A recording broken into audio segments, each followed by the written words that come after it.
ગર્લફ્રેન્ડનું વજન વધી ગયું છે, પત્નીનું પણ વજન વધી ગયું છે. શું કરવા? ઘણીવાર લોકો એવું કહેતા હોય કે હવે ધ્યાન નથી રાખતી, ખાવામાં બેદરકાર થઈ ગઈ છે, પણ એ વસ્તુ ઘણીવાર ખોટી હોય છે.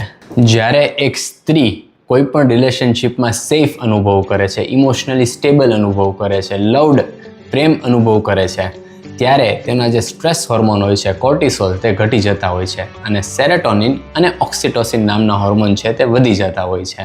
ત્યારે તેનું બોડી છે એ લડત મોડમાંથી બહાર આવી જતું હોય છે, જેને કારણે ભૂખ વધે છે, ખાધેલો ખોરાક સારી રીતે પચી શકે છે અને ઘણીવાર એ ફેટને, એનર્જીને બોડીમાં વધારે સ્ટોર પણ કરે છે. ચરબી નથી, સુખની ચરમ સીમા છે. હા, પણ ધ્યાન રહે કે જો વજન નથી વધતું એનો મતલબ એમ નથી દર વખતે કે દુઃખી જ છે. ઘણીવાર શરીરની પ્રકૃતિ, તાસીર, એક્સરસાઇઝ છે એ કેટલી કરે છે, ડાયટ કેવું કરે છે, તેના પણ પરિબળો હોય છે. માટે તમારી ફેવરિટ સ્ત્રીને આ શેર કરી દો અને તેને પાણીપુરી ખાવા લઈ જવામાં ના ન પાડતા.